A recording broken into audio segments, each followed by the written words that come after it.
حضرت سیدنا عمر فاروق، سب بولیے رضی اللہ تعالی۔ حضرت عمر فاروق رضی اللہ تعالیٰ عنہ کا مبارک زمانہ ہے۔ حضرت عمر نے فوج بھیجی ایران کے حکمران کے ساتھ جہاد کرنے۔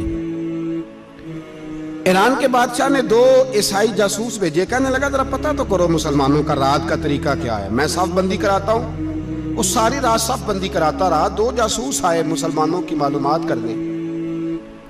معلومات کر کے جب واپس گئے تو حضرت عمر فاروق رضی اللہ تعالیٰ عنہ کے سپاہیوں کو دیکھا، غور سے پلٹے تو بادشاہ کہنے لگا کیا حال دیکھ کے آئے ہو؟ کہنے لگا سارے مسلح پہ بیٹھے ہوئے ہیں، جتنے گھنٹے ہم وہاں رہے ہیں مجاہدین مسلح پہ رہے ہیں، یوں لگتا ہے جیسے ان کا دنیا داری سے کوئی تعلق۔ اور کہنے لگے بادشاہ کوئی ایسی طاقت ہے جس کو وہ بلا رہے تھے، کوئی ایسی قوت ہے جس کو وہ پکار رہے تھے۔ ہمیں بھی وہاں کھڑے ہو کے محسوس ہوتا تھا کہ ہاں کوئی ہے جو آ جائے گا ان کی مدد کے لیے، کوئی ہے جو پہنچے گا ان کی مدد کرے گا۔ ایران کا بادشاہ کہنے لگا مجھے سمجھ آ گئی ہے، وہ جسم کی طاقت سے ہی نہیں لڑتے، وہ کوئی غیبی طاقت ہے جس سے وہ لڑتے۔ بھائی وہ غیبی طاقت بھی تو ہمارے پاس ہم نے ناراض کر لیا نا، وہ بھی تو نہیں نا، مسجد کا رخ بھی تو کوئی نہیں۔ اور میں نے پچھلے جمعے بھی کہا تھا، پھر کہتا ہوں، وہن ہو گیا امت کو۔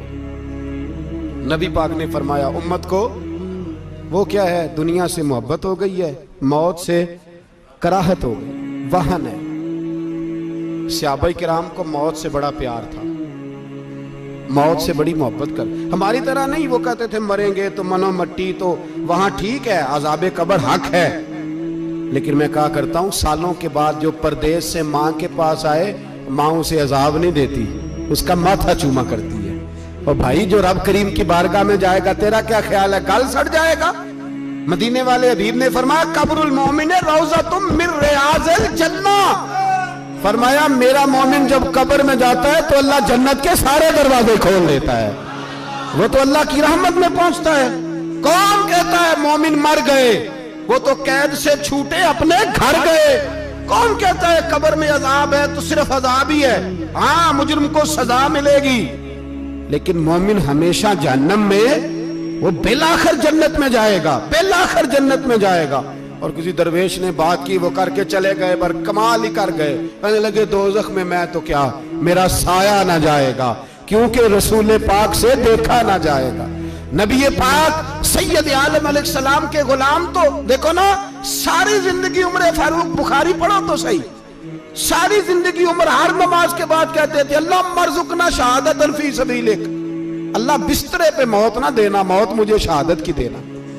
حضرت سیدنا مولا علی شیر خدا کرم اللہ تعالیٰ وجہ الکریم ساری زندگی کہتے رہے اللہ علی نے میدان میں عمر گزاری ہے، اسے شہادت کی موت عطا فرما۔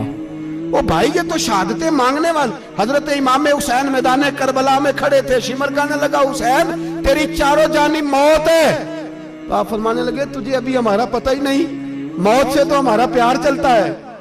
اور فرمایا یہ شہادت تو ہمارا پیچھا کرتی ہے، پہنچ جاتی ہے جہاں ہم ہوتے ہیں، موت سے ڈر آ رہا ہے۔ مسلمان کا مرنے کو دل نہیں کرتا، ورنہ وہ اتنی بڑی کوٹھی میں کون رہے گا؟ مرنے کو دل اس لیے نہیں کرتا کہ وہ جو 6 کروڑ 10 کروڑ ڈالر لوٹ کے رکھے ہیں، مر گئے تو کھائے گا کون؟ وہ فقیر فاقہ مست تھے، ان کا گھر ہی کوئی نہیں تھا، ان کے بینک بیلنس ہی کوئی نہیں تھے، وہ کہتے تھے گھر ہمارا ہے وہ جو ہمارے رب نے تیار کیا ہوا ہے، ہمارا بینک بیلنس ہے وہ جو ہمیں جنت میں جا کے ملے گا۔ ان کا تو یہ کھاتا ہی کوئی نہیں تھا، اس لیے وہ شہادت کی۔ حضرت عمر بن جموع رضی اللہ تعالیٰ عنہ میدان احد میں 4 بیٹے لے کے آئے۔ کتنے بیٹے؟ بول کے بتائے۔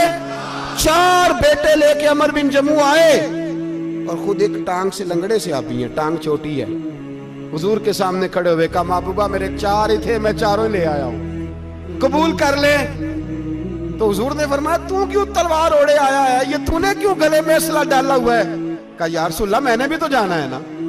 تو حضور نے فرمایا 4 بیٹے جو ہیں۔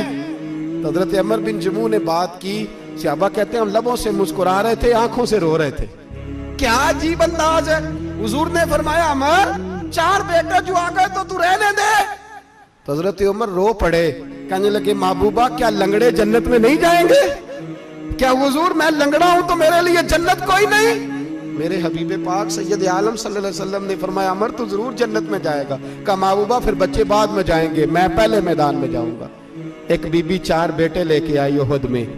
کہا محبوبہ کل کمائی تھی میں لے آئی ہوں, میرے پاس کوئی اور شے ہوتی تو میں بچا کے نہ رکھتی. بیٹے دے کے نا حاضری لگوا کے تو واپس دروازے پہ لے گئی.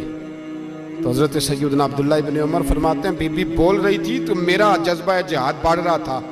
اپنے بیٹوں کو کہنے لگی میں تمہیں حضور کے پاس چھوڑ کے جا رہی ہوں, جب تم میدان میں گرو گے تو میں تمہیں دیکھنے آؤں گی.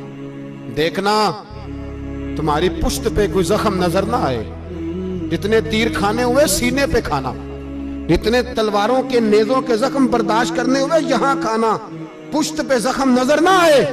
حضرت عبداللہ ابن عمر فرماتے ہو بی بی کی گفتگو میرا جذبہ جہاد بڑھا رہی تھی. ایک بی بی 3 سال کا 4 سال کا بیٹا لیے رو رہی ہے, احد کا دن ہے. سہیلیاں پوچھتی ہیں تو کیوں روتی ہے؟ وہ کہتی ہے دیکھو میرا خاوند بھی بدر میں شہید ہو گیا, بھائی اور باپ بھی. دل کرتا ہے کوئی جوان بیٹا ہوتا تو آج مصطفیٰ کے ساتھ اسے ہی بھیج دیتی. کوئی جوان میرے پاس ہے ہی 3 سال کا تو کیا کروں, 3-4 سال کا بچہ کیا کرے گا؟ پتہ نہیں کیا دلیل آئی. اچانک اٹھی, بیٹے کو سینے سے لگایا, کپڑا ڈالا, مسجد نبوی پہنچ گئی. حضرت بلال کہتے ہیں مجھے ملی, کہنے لگی بلال مجھے پتہ ہے حضور تیاری کرا رہے ہیں جنگ کی, پر 2 منٹ اگر میری ملاقات ہو جائے. بلال حبشی کہنے لگے حضور ایک بی بی ضد کر رہی ہے. حضور باہر آئے, کہنے لگی حضور میں فلاں کی بیٹی, فلاں کی بہن, فلاں کی بیوہ ہوں, میں نے بدر میں 3 شہید دیے ہیں, اب میرے پاس یہ 3 سال کا لال ہی بچا ہے, بڑا فخر ہے میرا. لوگ مجھے شہید کی بیوہ, شہید کی بیٹی, شہید کی بہن کرتے, دل کرتا ہے شہید کی اماں بھی کہیں جاؤں تو میرا بیٹا لے لیں. سیدنا بلال کہتے ہیں حضور مسکرائے, کہنے لگے یہ 3 سال کا نونہال کیا کرے گا؟ کہتے ہیں اماں کا عجیب جذبہ ہے. کہنے لگی محبوبہ سنا ہے اسلحہ بھی تھوڑا ہی ہے, ڈھالیں زیادہ کوئی نہیں, میرا بیٹا ساتھ رکھ لیں, جب آپ کی طرف کوئی تیر آیا نا تو میرا بیٹا ڈھال کے تو اس کو ڈھال بنا کے آگے کر دینا. محبوبہ ڈھال تو بانی سکتا ہے نا. حضرت بلال فرماتے ہیں مصطفیٰ کریم نے فرمایا جا میں نے قبول کیا, قیامت کے دن بیٹا گھر لے جا, جب تیرا نام پکارا جائے گا تو شہید کی اماں کہہ کے ہی پکارا جائے گا, جا تو گھر لے جا. کہتے ہیں چلتے چلتے ایک غریبنی اور آ گئی, اتنی سی اٹی بان کی, اتنی سی. بلال حضور سے ملاقات ہو جائے گی. نبی پاک آ گئے, کہا محبوبہ یہ غلبہ اسلام میں میرا بھی حصہ ڈال لیں. حضور نے فرمایا یہ کیا ہے؟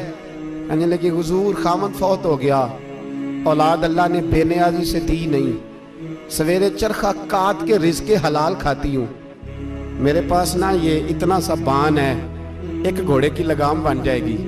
محبوبہ حصہ تو ڈال جائے گا نا دین کے لیے, میری قبولیت ہو جائے گی. میرے حبیب نے ہاتھ اٹھائے اور دعا مانگی, کہے اللہ جتنا تو میدان کے مجاہدوں کو اجر عطا فرمائے اتنا اس غریبنی کو بھی عطا فرما, اتنا اسے بھی دینا. بھائی یہ جذبے تھے, یہ رنگ تھا امت مسلمہ کا, اس لیے کافر گھر میں بیٹھ کے کانپا کرتا تھا. اب اسے پتا ہے یہ اسی والی کار سے نہیں نکل سکتے, اسے پتا ہے کہ ہم نے انہیں بوتل پہ لگا دیا ہے, اب یہ پیپسی مرینڈا اور یہ پی کے کھانے کے ساتھ تو یہ مست رہتے ہیں, اب یہ نہیں نکل سکتے گھر سے, ہم نے انہیں ان چیزوں پہ لگایا ہے جو ان کے وجود کو کھوکھلا کر رہی, اب کیسے میدان میں نکلیں گے؟ وہ اس لیے نہیں ڈرتا کہ وہ تیری آسائشوں, تیری زندگی میں آنے والی سہولتوں سے آشنا ہے. موت بستر پہ بھی آ جاتی ہے, لیکن جس کو میدان میں آتی ہے وہ ساری زندگی زندہ رہتا ہے, وہ ساری زندگی زندہ رہتا ہے. بھائی مرنا تو ہے, لیکن اگر زندگی دین کے کام آئے گی تو امر ہو جاؤ گے, بچ جاؤ گے.